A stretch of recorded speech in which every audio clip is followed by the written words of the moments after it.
Tonight I wanna see the bright lights over me. Show me something magical.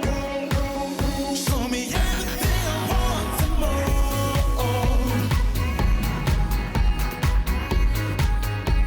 The best of the good life. This weekend on Top Billing. For her wedding with Junior Springbok turned Cheetah Aidon Davis, Sune Senekal turns to the designer she's known since primary school. Used to riding the airwaves, talk show host Sechaba Gqeba takes to the skies with her husband Sakhi. Young entrepreneur Uzair Essack builds a business exporting South African fruit to 23 countries. It's raining men, from Olympic athletes to teachers, in the finals of Mr. South Africa. And Basi celebrates the wisdom of our elders as former President Thabo Mbeki turns 77. Your presenter this evening, Harmony Katulondi, brings you the show from this Scandinavian minimalist meets Mauritian garden of a home. Good evening and a very warm welcome to Top Billing. When Cheetah's flanker Aidon Davis and actuary in the making Sune Senekal were wed, it wasn't necessarily about the dress, venue and celebrities that got our attention. It was that instead of gifts, the couple encouraged their guests to contribute to a cancer charity. With that being said, the dress and venue were pretty spectacular too. Aidon is a former junior Springbok who now plays for the Cheetahs in the Pro 14. Sune is an Actuarial Science graduate. Both are in their mid-20s and head over heels in love. Aidon and Sune, it's an absolute pleasure to meet the two of you. How did the two of you meet?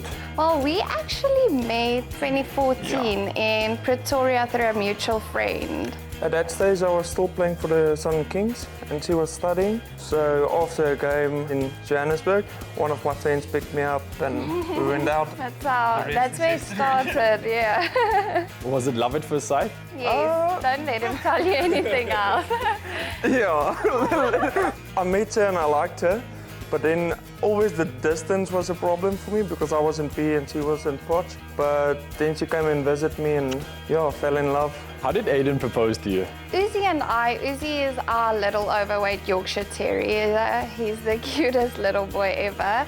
So we landed in France on the Monday, and the Tuesday he said he's going to take us for a little picnic, and we went for the picnic. He set up the picnic area, he set up the GoPro, and he said he just has a little gift for me, so I need to stand and close my eyes. And when I opened my eyes, he was down on his one knee, and then he asked me. I would love to see the ring. Yeah. Oh, that is stunning. What is it that you love most about each other? His integrity. He's honestly one of those guys who always do the right thing. He's always on time, he's really hardworking. He just goes that extra mile with everything that he does. I think that was one of the main things that attracted me to him. I think from her is positivity, and definitely she's always seeing the best in people. That's two of the things that got me. Aidon and Sune, you guys make a wonderful couple, and I wish you all the best for your big day. Thank you. Thank you so much. The couple chose this Somerset West estate for its modern simplicity, a quality which allowed it to take on the character of the bride and groom, as interpreted by wedding planner Chelsea Warren Stone. Sune and Aidon themselves are quite unique as people. They're quite open, friendly, so that's what I hope to achieve from the wedding. In terms of the live entertainment during pre-drinks, it's quite a relaxed atmosphere. In terms of the long tables, the feast dining also creates quite a relaxed vibe for everyone to dine together. So warm, friendly, relaxed atmosphere is what I hope to achieve. We were given a brief that we have to work with white, green, gold and black.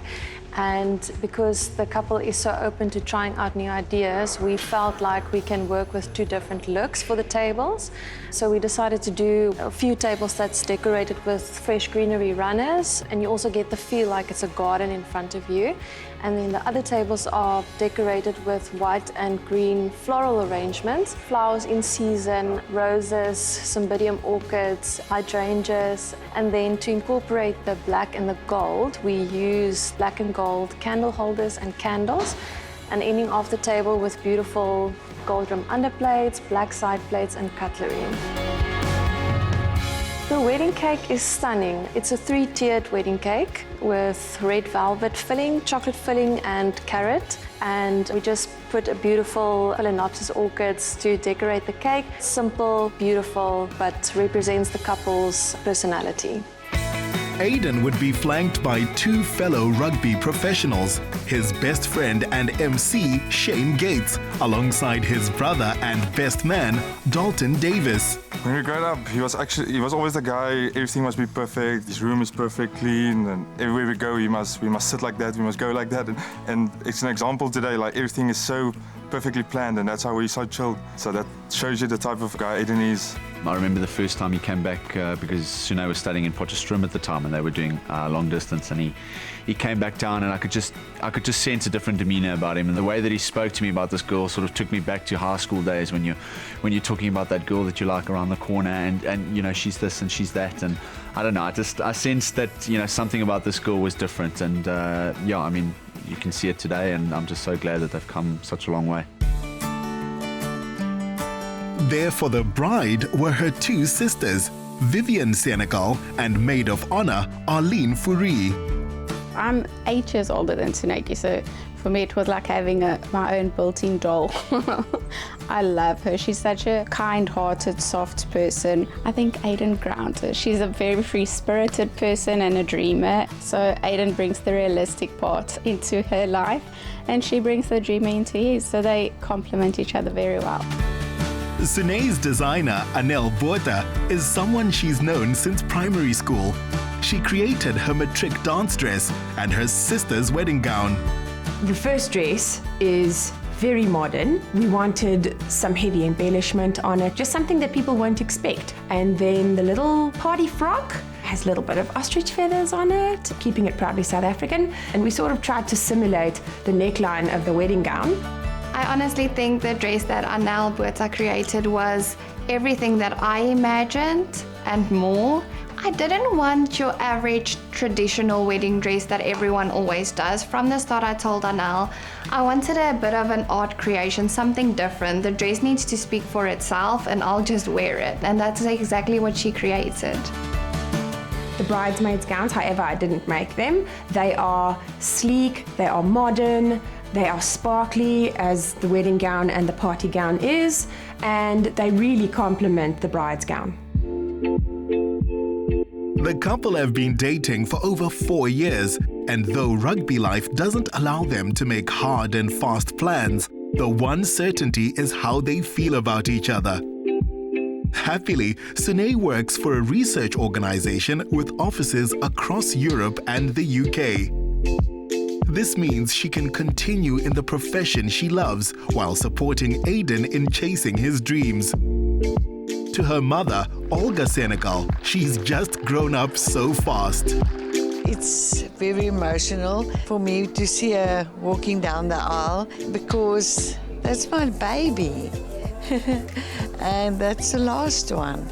I know she's got an excellent husband and I love him to bits. So I know they're going to be super happy, super happy. In full agreement is Springbok 8th man, Dwayne Thor Vermeulen. I've met them in Toulon in France. I played for Toulon and then they signed a young number 8 for the club and then Aidon appears. And yeah, then Sune came over a few months later, so yeah, got to meet them in France, all the places. Just when she arrived, you can see, listen, this guy is head over heels for her. The extras he does is actually amazing for a young couple, and to see that is pretty special. Sergej Peterson agrees. When I saw them today, I could just see that these two are really happy and really meant for each other. As they was doing their vows, there were 2 butterflies flying around. To me, that's a good sign of a nice future for the 2 of them. Aidon and Sune are perfect for each other because the first thing, they are best friends. And they laugh and they play and they joke around the whole time, so it makes their relationship so special. Such a beautiful day. I always feel like a wedding is such a blessing to have, and to see how beautiful this wedding turned out, and because we all have been planning this, so if you see that someone's special day, you're like, oh my word, it's exactly the same as that person. And you can see, oh, but this is Sune, and you can see, you know, so it was so beautiful. For this Saturday, there was no coaching or game plan. All you had to follow was the free spirit of the bride and groom. It was honestly everything and more that we hoped for. For me, it was honestly a fairy tale. Definitely for myself as well, and seeing her in this dress just made it worth it. Everyone embraced the request to contribute to charity instead of buying gifts, and it confirmed why this couple are so loved. On the day of the biggest party of their lives, the couple were thinking of how they, their family and friends could save the life of someone they've never met. Aidon, Sune, big ups to you.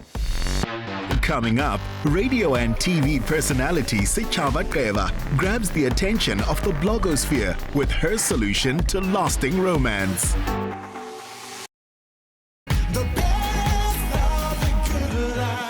Like a train coming, we heard Sechaba Gqeba before we saw her. First, she was a voice on radio. She and her husband Sakhi Gqeba then started blogging about food and travel. Now, she's hosting a hit SABC TV talk show, and the Sechaba Gqeba Express has officially arrived. As a matric student at the Grahamstown Arts Festival, Sechaba found herself in a radio workshop. The station manager advised her to try a career on air. She did, and a decade on, married to Sakhi with 2 children. Radio and TV are her second home. Sechaba, it's an absolute pleasure to meet you, and it looks like you have chosen the perfect way to celebrate over a decade in the broadcasting industry. If someone could have told me that you'd be clocking 10 plus years in broadcasting, I'd tell you, stop it with the jokes. But it's a great way to celebrate it. 5 years into my marriage, my husband and I sort of coordinate. We have a food blog, and I thought, let's do something fun to celebrate our 5 years, but to also celebrate the fact that I'm doing 10 plus years in broadcasting. 5 of those as Mrs. Gqeba. Hi, Sakhi. Absolute pleasure to meet you. Between married life, your new baby, and also this blog that you guys have going on, how on earth are you juggling this work-life balance? Yeah, it's not easy, but look, it's all about respect. And I respect what she does, and she respects what I do. And it sort of gives a very strong foundation for us to be able to juggle. It definitely is juggling. I think for me, I've been off radio for a year, and I've recently just given birth, so to my beautiful 5-month-old baby. The hiatus has enabled me to just sort of calm down and sort of regroup and figure out what the next move is. I'm also on production break with my TV show, so I think the balance right now is working out perfectly, because if I had to be juggling a 3-month-old and doing all the things I used to do, it would just be a lot. But I think, like he says, it's respect, it's understanding each other, understanding our passions, understanding why we want to be who we want to be, and most importantly, supporting each other. So I think we've been able to do that quite well, babes, wouldn't you say? So far. A brisk walk up into the Constantiaberg was perfect for a couple who enjoy keeping fit. As for the way back down, Joshua van Rooyen had it covered. Josh, I hear that Cape Town Zipline has been rated one of the top tourist attractions on many online platforms. We have a zipline up on the top of the mountain here. It is absolutely beautiful. We've got 2.3 kilometers of cabling. We've got 7 ziplines that we would put you through, and we're looking at about 155 meters off the ground. So absolutely fantastic and beautiful views. Up on the borders of the Table Mountain National Park Reserve, the couple looked back on their marriage as the grandest of adventures. They met in Gauteng. Sechaba followed her fiancé to Port Elizabeth. And when Sakhi was offered work in Cape Town, this became their home. That was incredible. Freezing, but amazing. Riles shown viewers the best of other parts of our country, so he loved turning the camera onto a new experience in his own hometown. It's tourism which treads lightly on the earth while delivering maximum thrills. At first you think you're gonna free fall and hit the bottom, but the minute this thing kicks in, it's like you're flying up amongst the mountains. It's incredible. I felt like I was on top of the world. Oh, it's awesome. I'm afraid of heights, but I want to do it. If a fall slash flies off or my wig flies off, I don't know what's going to happen, but let's do this. Sechaba got to where she is through determination. She admits many doors closed on her in her early years of radio. So she did graveyard shifts, whichever hours it took, to be heard on primetime radio and TV. 3-5 goal, that was freaking awesome. Wow, done. Your first zipline experience, you conquered it. How do you feel? I may be like lashless and whatever and stuff on my face, but that was amazing. What were those wild, crazy screams? Was it you or an animal? I'm not sure. Well, don't start with me. I couldn't help it. Like, I think it's that initial feeling you get when you're like, I've got that phobia, and then you take off, and then you feel like something's gonna happen, but like midway, you actually just start taking it all in, and the views are spectacular. But I think for me, it's more than that. I'm glad I did this. You must be so proud of her. I knew from just being in the car and driving up, she was already starting to shake and get a bit nervous. So I'm really proud of her. It's amazing, you know. I think she can keep on doing this, and then she'll totally overcome the fears. Why did the two of you start the date night blog? I'm a mother, I'm a wife, and my husband and I share a common interest of dining and experiencing great things within the city and surrounds. And when I spoke to a lot of our friends who are married, dating, I found that the more we went out and did more exploring, people would DM me, be like, Sechaba, I'm coming to Cape Town, where can I eat? Or people around be like, you at this restaurant, or people like, please tell us what that place is, what must we eat? You were eating this at such and such a day. And I thought, I think there's a market for this. I think people genuinely want to explore the hidden gems that Cape Town and surrounds have to offer. And I thought to myself, what better way to actually encourage couples to go out and fall in love all over again and get to know each other and take a break from our busy lives. So I think as soon as I mentioned it to him, he was like, that's a brilliant idea. He's the writer. I do the social media and the pictures because I'm not that good at writing, and it's teamwork. I think the dynamic of the teamwork also just gets in there, and I think it just gives us a time to bond doing what we love. When they make discoveries like this adventure, they share them. Would you recommend this as a date activity? I definitely think it's date night worthy. Look at these amazing views, and most importantly, me conquering my fear of flights. I'm still a bit jittery, so excuse me, but it's been absolutely amazing to be able to do this with my husband. I've loved it. Hailing from a family of artists, graphic designers and journalists, Mrs. Gqeba has proven a muse and touchstone to Sakhi, sparking his creative expression.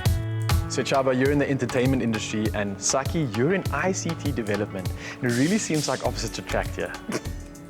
I'm laughing because half the time he's on his laptop and I'll like peek, I'm like, oh, I don't know what's going on there. But yeah, in terms of our careers, we are in completely different worlds. But I love it. I wouldn't change it for anything else. Oh, no, absolutely. But people actually don't know that because I'm in this industry, everyone expects me to be the extrovert. I take him to events and he does all the talking and the networking, and sometimes I'm just like, yeah, I do all the talk.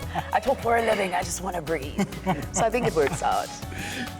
You're both self-proclaimed foodies, and Sakhi, I believe that you are the chef of the house. Yeah, I guess by default, you know. No, he loves it. What are you talking about? No, look, I mean, I love cooking. It's something which has always been part of me. Like, he loves it to the point where he has his playlist when he cooks. He's got the sound going, he's got his glass of wine. That's when you know he loves it. So who am I to try meddle? You know what I mean? Let me let the guy have his thing. The chemistry between these two is as real as it looks on their blog.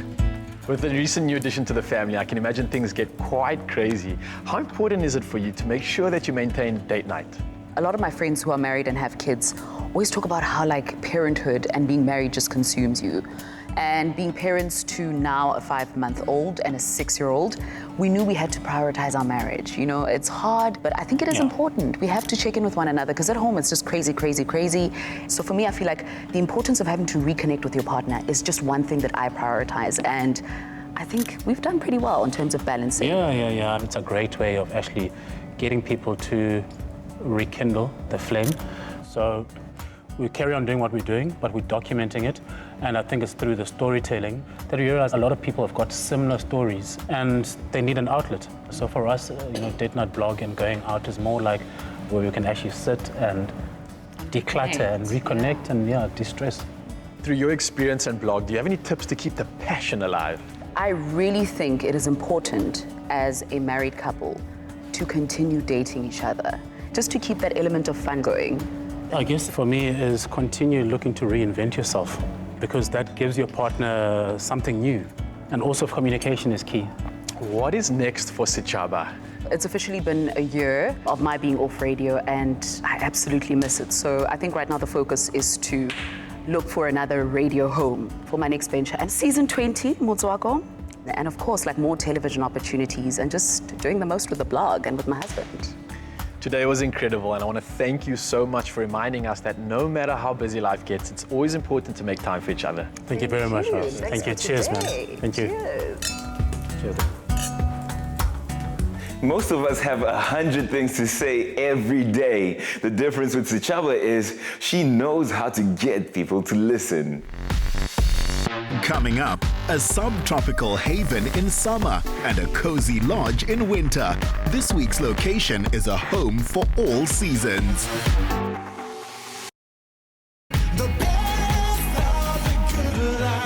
I'll be honest, when I know someone who's headed for Mauritius, there's always a tinge of envy in me. Not the owner of tonight's location who has turned the formula on its head by bringing Mauritius to South Africa. Best of all, there's no passport required. With such a renowned silhouette behind it and the Atlantic in front, this property had so much to look at. If you built up from the original single-story house, which was partly Gavin Wiener's intention. The rest of his vision was a blend of pared-down design with the exotic atmosphere he'd experienced from the islands of the Indian Ocean to Mexico. There's a real chic feel about this house. Why did you go with a minimalistic look? You don't need to have too much stuff. And as long as you've got nice pieces and you've got real stuff in your house, it just gives a better effect, in my opinion. And I wanted nature. For me, that was so important. Isn't that what we really want to be in when we had peace? To be in nature. And I really, really think it came out beautifully. You've used the light timber on the floor, but why did you choose to include it on the walls as well? We included it on the walls because, you know, it's like water, it flows. So when you get timber and it flows up into the walls, okay, it's like water flowing. And it just gives it an extra dimension. So everything flows together. And again, it's part of the peace, nature feeling. That fireplace looks perfect for winter. It's an amazing fireplace, that fireplace. I mean, it's a wooden fireplace. It's one of the first of its kind in South Africa. And it gives off amazing heat. We get a bit of the Scandinavian feel. That's part of the paradise here, is that you can have winter paradise too. When he declares himself a minimalist, Gavin means it. He has a few sentimental pieces around the house, but is moved by the mood of each room and the overall sense of freedom and space. I noticed some eye-catching artwork. Can you tell me more about it? You know, this one over here, this is Jimmy Law, and I was looking through some magazines and I saw this amazing stuff that he does. So I contacted him directly and I commissioned this big piece. It's probably the biggest one he's made. And I just love it. The colors are beautiful. The sculpture behind you, the mask, that's an Anton Smith. Again, colors, fantastic. Just the whole story with the wood, it just goes beautifully. And of course, the one over there, that's a photograph actually of the desert. That's done by a guy called Philippe Marinig. And these are just photographs. And it's incredible as to how a photograph can come out as a piece of art. I mean, I think, again, you didn't have to have a lot of pieces in here, but quality. The coloring just goes with the naturalness of the house. When they opened up the ground floor to achieve more living area, to make this a viable family home meant building bedrooms upstairs. Here, Gavin's shown himself unafraid to change theme. Oh, this is nice, Gav. This place definitely screams out luxury, man. Can you tell me a bit more about the space? Well, I call it modern Little Italy, where everything you see, basically, the side tables, the desk, I mean, even the cushions at the back here, Massoni, are from Italy. And so you've got a little bit of Italia with an ocean view. So we really, really love it. It's fantastic.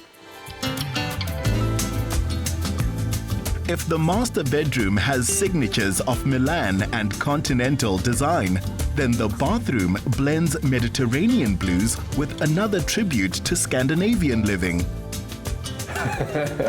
Oh, Gavin, I don't think I've ever seen a sauna in a master bathroom. Why did you go with this option? You know, it's a funny thing. When you have a sauna, it relaxes you so much. You get to look at the mountain over here, and straight afterwards, you just get straight into bed, and you have the best sleep you've ever had. So why have it in a separate room? Oh, that's awesome. And I see you've also incorporated a very interesting mosaic feature. Yeah, this is amazing stuff. I actually saw it in my sister-in-law's house in Holland. They've got an indoor swimming pool. So they created a spa environment, and these are called Trend. So they've got a glow, a mother of pearl kind of glow, okay, also from Italy. And they're really special. I mean, you can see, it gives you that spa feeling, which is what I was after. Once finished, that was more than enough reimagining.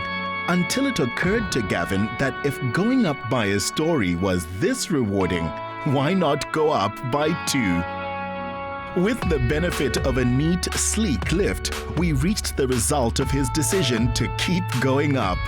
A standalone 2-bedroom apartment with a gym, plunge pool, and views in every direction. Why did you decide to keep the penthouse completely separate to the rest of the home? I wanted to create alternative accommodation, possibly for guests, okay, people coming to look at this beautiful view. I mean, it is absolutely phenomenal, you know, to appreciate our beautiful shores, and here we have it. Why did you include a pool on this level? Well, that's quite a funny story. This used to be a pool-top terrace. It was an independent pool on the roof. And I don't know if you've seen the movie Iconic, Peter Sellers in The Party, where they had a house with a pool right in the middle of it. And I just thought, well, why not? Let's build around the pool. And so that's what we got. We got the party here, and I think it's fantastic. Laid out to maximize the wraparound vistas, whether cooking a 3-course meal, taking a plunge, or waking up to your morning espresso, you're surrounded by splendor. This is gold. Wow. It must be an absolute dream waking up here in the morning, yeah? This is the penthouse in the sky. It's unbelievable, and just, I mean, this is really the resort feel that I wanted to create from the beginning. Except it's 10 meters up, but it's absolutely fantastic. This, for me, gives me such pleasure, you know? I agree with you, man. This is incredible. A job well done here. Thank you very much. Another masterstroke is the garden. The area's gusty winds and cold, wet winters make challenging conditions for subtropical plants, but landscaper Eric Cherry wasn't daunted. Eric, your garden is amazing. It makes me feel like I'm in a tropical island. Well, Raul, that was the brief from the client here, from Gavin. He said, imagine that you're walking out of a accommodation in Mauritius. I want a tropical garden on the Atlantic Ocean. So that was the challenge. Talk me through the plants and features you used to create that feel. Well, the first thing was to get some sort of instant appeal, to get these sort of large palms in that are on the site here. You can imagine the access was a huge challenge. The site as well had to be excavated. It's on a slope, it's full of rocks. So these levels are being dug out by hand. There's 2 things that you really need to do if you're going to have this kind of garden. Do good soil preparation and then have a good irrigation system. If you're wondering if there's a return on such an investment, Eric's seen how doing it well can increase the value of a property by up to 20%. The garden really complements the architecture of the home. How did you maintain that balance? Well, the important thing is that the garden does do that. It's an extension of the living space. Today's modern architecture allows, the gardens are very much part of the architecture. The houses open up. Then the garden then becomes part of the living space, and it's got to complement the interior. The landscaping has made the most of architect Mark Zuckerman's renovation. Mark, it seems like you built this house with a less is more approach. I really believe in flow outwards. And so what we try to do is come up with a very stylized form. The actual house was designed in 2 stages, so there was the ground and first floor. And then we came back later. Gavin approached me and said, hi, I want to build another floor on. So the engineer had a heart attack, figuratively, because again, being on an existing structure, there was only so much the foundations and things could take. So the top floor had to be added very carefully, using lightweight structure. And yeah, I think what we've come up with looks great. How did you use the existing structure that was already here to your advantage? We took the existing structure and we needed to open it out. It was a series of little rooms, and to make that work with modern lifestyle and flow, we had to open that all out and try get that to work towards where the natural views are.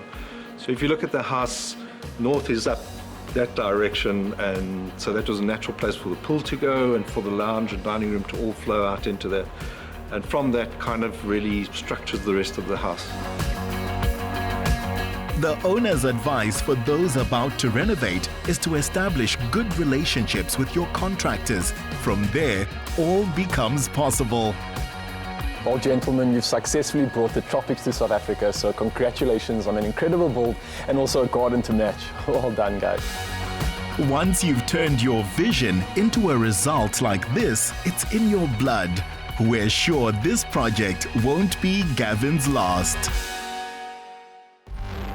Next up, the success story of Uzair Essack, and Mr. South Africa celebrates the go-getter.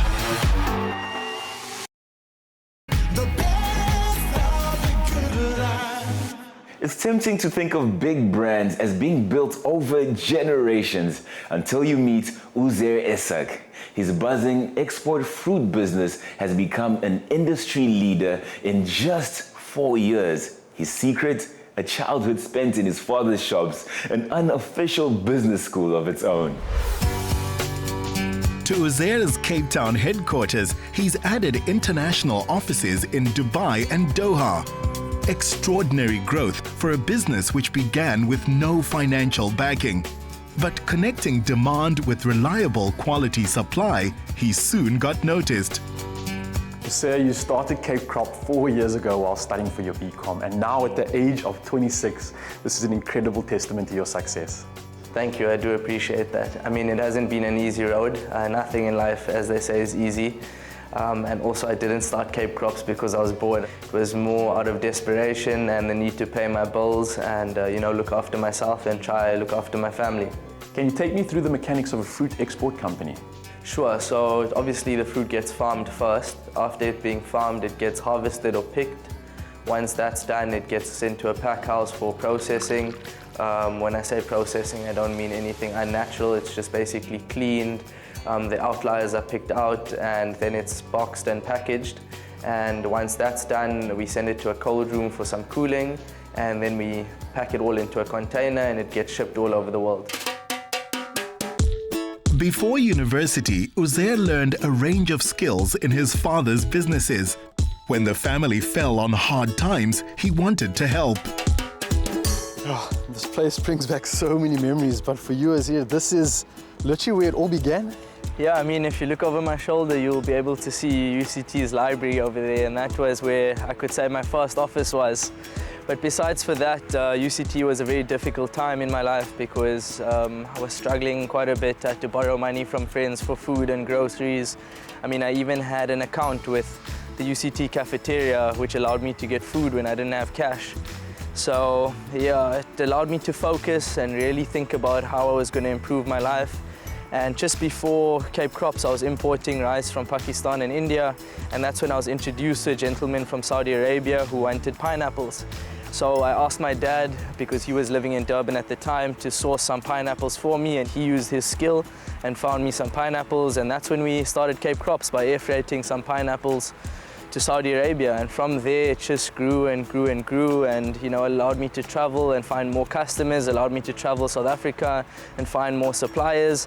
And today we do 23 countries, so it's come a long way since then. I definitely can say that is a far away from where it all began. But who's been the inspiration for that incredible work ethic that's gotten you to this point? I would say my family overall, just the opportunity to give my family a better life, give myself a better life, give future generations a better life is really what's motivated me and what keeps me going every single day. I want to give them a life that I never had, or the life I wish I had, and that's what pushes me. Uzair's brother Ramiz survived a bad car accident to follow his brother into university. This family has iron resolve. Ramiz, what do you think is your brother's greatest quality? To be honest, he has a lot of them, but if I had to pick one, I'd say his selflessness, because he's always putting others before himself, and on countless occasions he's put my happiness first, and I think that's the best quality anyone could have. Clients feel the same about Uzair's product, and by sourcing from farmers from the north to the south of the country, he can keep citrus supply coming for most of the year. Well, in your opinion, what makes the fruit on this farm good enough for export? I think the main thing is the climatic conditions. I mean, we've got some beautiful sunlight. We've also got some big trees which breaks the wind and prevents wind damage. And also this farm, surprisingly, even though it's been in the Western Cape's drought, has a lot of water. And I know there's so many risks involved when it comes to farming, but how do you then keep your business consistent? Sure, so when the Western Cape over the last couple of years had a very serious drought and obviously production was lower in these areas, it just meant that I needed to focus my procurement on other regions of South Africa, such as the Eastern Cape or Limpopo, such as the Hoedspruit area, which, for example, are other massive citrus producers. Well, there's so many lemons out here. How do you know which ones are ready to pick? Well, the first thing is you need to look for the color, and then I also look at which ones look the most refreshing so that we can pick some of them and make some fresh lemonade. Sounds amazing when life gives you lemons. It was tough for the hard-working, prosperous Essack family to go through financial difficulties during Uzair's high school and varsity years, until this enterprise stabilized and life began looking up again. So I finally get to taste the fruits of your labor, man. So what are we doing over here? Okay, so we're making this special lemonade, which is perfect after a hot day in the farm like today. So firstly, the lemons which we picked will be going in here. Then we'll be adding some peppermint tea, 2 cups, a little bit of lime zest, a little bit of lemon zest, a bit of lime juice, about 1/3 of a cup of honey, a few leaves of mint, and then some sparkling water to top it all off. And yeah, this is my special recipe, so I hope you enjoy it. Just today alone, we did so much, but do you ever get any of your own free time? Not often, unfortunately. Most of the time spent either in the office, on farms like this, or traveling. But when I do have free time, I like to spend it on myself, gymming, self-care. And other than that, I also spend it in my NPO called Get Giving. And our most recent project, we actually making food hampers, which we'll be distributing to members of the community so they too can enjoy a nice meal. I love that, man. It's always about giving back. Oh, that is looking too good. Let's hope it is. Thank you so much, man. Cheers, brother. Sure. Ah, yes. From the farm straight to the table. I don't think it gets fresher than this, man. A great job here. Thank you. I think Cape Crop should maybe start trademarking lemonade, eh? What do you say? I think Uzair Essack needs to trademark the lemonade. Cheers to that, man. Sure. That's lovely. When this entrepreneur was served a pack of his own fruit on a flight back from Qatar, life tasted very sweet indeed.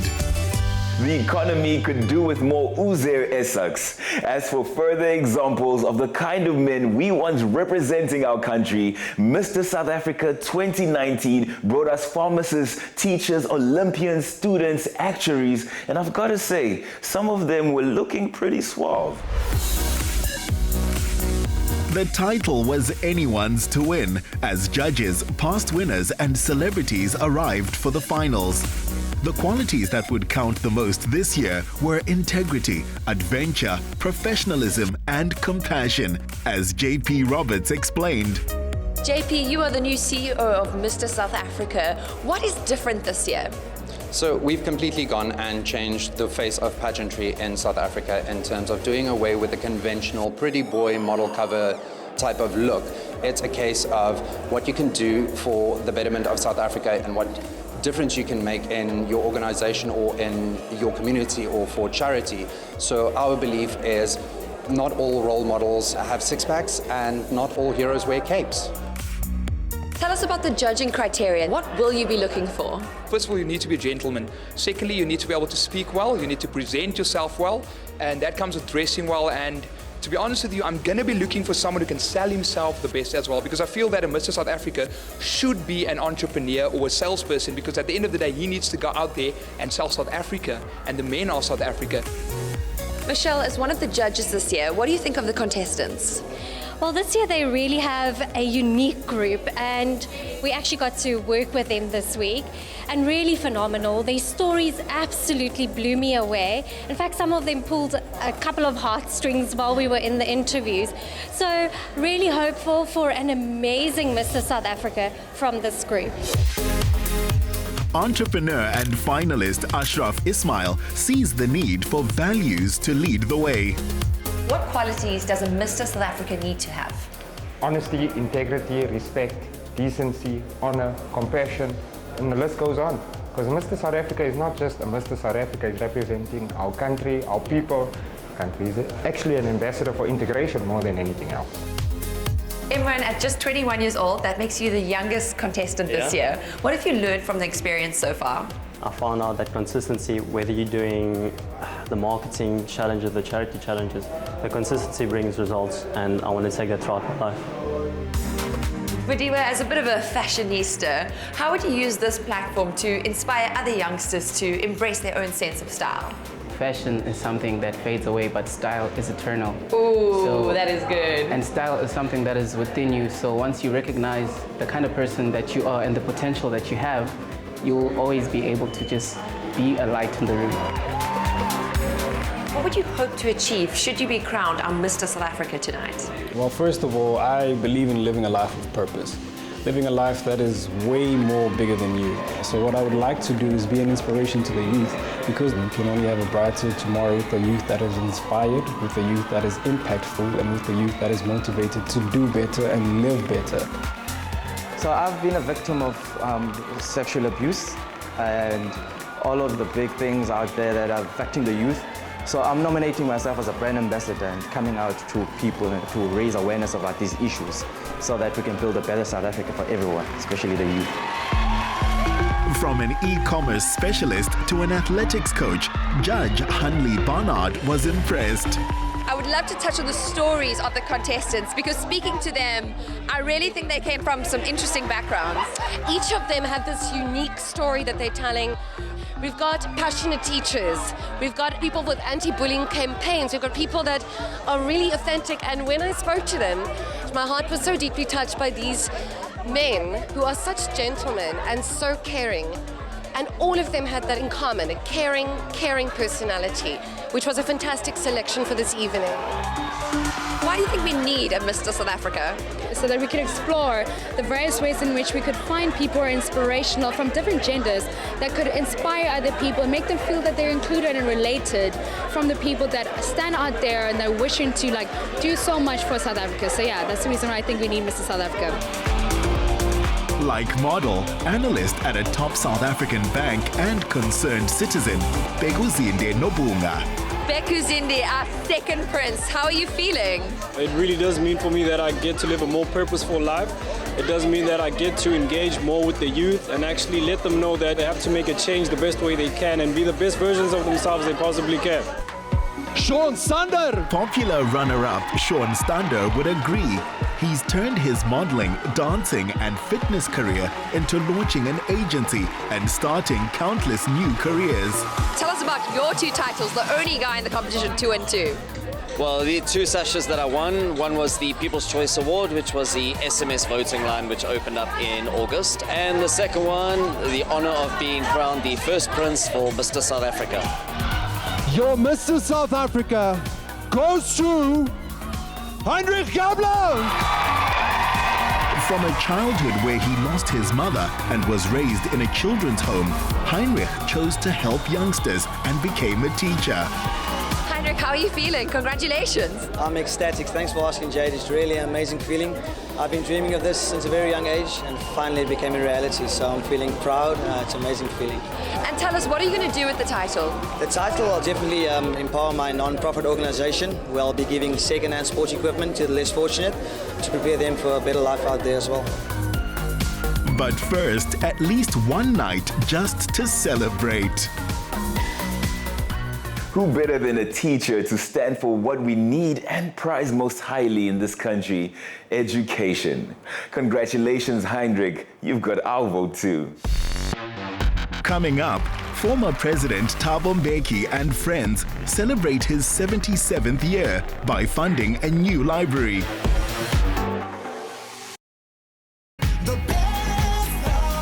Health Wealthy societies revere their elders because with experience comes wisdom, if you're willing to take it, which is what Umama Basi did when she was given the opportunity to hear perspective and insight from former President Thabo Mbeki on the occasion of his 77th birthday. Central to celebrating the former president's birthday was a fundraising dinner for the building of the Thabo Mbeki Presidential Library. The VIP guests included business achievers and media personalities. It's the 20th anniversary of his inauguration. What was your fondest memory of his reign? The impact that he had on the education system, one, and second, his strong sense of Pan-Africanism.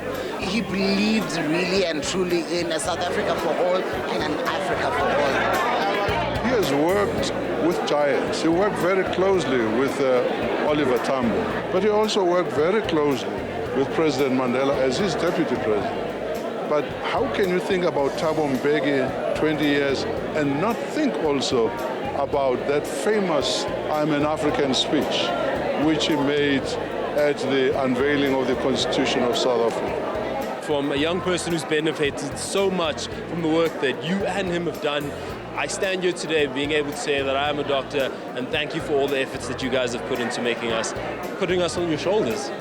I can claim some contribution to this struggle. You are a doctor. You might not have been if we had not been there. Guests were here both to contribute to a center of African learning and to celebrate. Guys, this is why I come to events like this, because I love being the thorn amongst the roses. Ladies, you look phenomenal. Wow. Who put your outfits together? I love them. I did this one. I asked someone to do it. With African Renaissance and with our president, it's something that I thought we should honor, we should respect, and I try to be creative. Flawless. Your outfit, who put that together?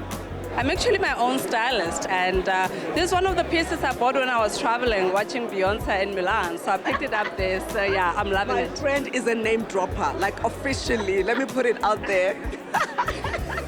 This evening is celebrating President Thabo Mbeki. He's done so much for the country. What is it you would like to say to him on his 77th birthday? To President Thabo Mbeki, he has been a great son of the African soil.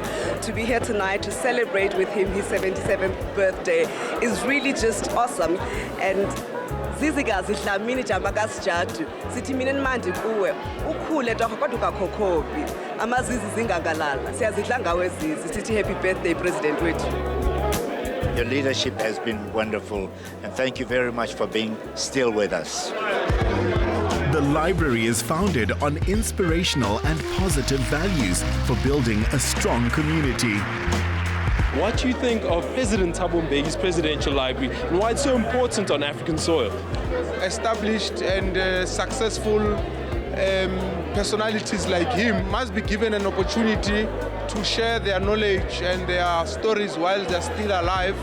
And we know his contribution in the struggle, it's immense, and it has to be embraced and preserved and be shared with the young people and future generations. The former president's initiative aims to benefit the country with lessons learned from liberation. Thank you very much indeed to our young people for having taken the initiative to say that they want to join in this process of making sure that this library becomes reality. It helps us to ensure that we have access to our past and access to our present so that we are all of us better able to define a better future for South Africa. Lending his support was former Deputy Minister of Foreign Affairs, Aziz Pahad. How has it been from the struggle to today, that whole relationship you guys have formed with him? I think very few of us would have had the privilege of learning a lot of our political work since we were very young in South Africa, and in exile in London, and then in exile in Lusaka. So it's been a fantastic experience, very few people would have had. Happy birthday, Mr. President, and I hope that you will continue to educate all of us on the continent and across the globe about the value, the significance, the history, and the wonders of Africa. Sithi zizi jamakasijadu unqoliya kwaMbeki intamene egwele yokhakayilwe ngobya kwamadiba malale ejongile emhlaca amagusha kwimilondo ekhaya nxanxathi ndine limaxhakaxhakela xhoma maxhoba ngentshuntshe nangoncuma emfazweni atsho adilisa ishumi lamadoda ngaxeshanye sithi hutshu ngamashumi anesixhenxe minyaka usidla amazimba thina nto zazi kuyasothuka nganto. Indeed, it feels good to be an African. Thank you very much for all the greetings about birthdays. Let's have more cakes. Thanks a lot. It was a chance for a dedicated leader to savor what he hopes his years of public service will mean for the South Africa of tomorrow. Happy birthday, Mr. President. You sure do make 77 look good. That's our birthday cake and candles for tonight. The after party continues on #TopBilling. So please do join us. May you have a magical weekend. And until next week, Saturday, good night and God bless. Beauty is in the eye of the vlogger next weekend as the winner of our makeover competition gets the look with Mihlali Ndamase and designer David Tlale. African, Cape Malay and Karoo flavors come together in the Matroosburg, our winter weekend escape. And when the heart and soul of your place are as big a deal as the fabrics and finishes, then you've got a home.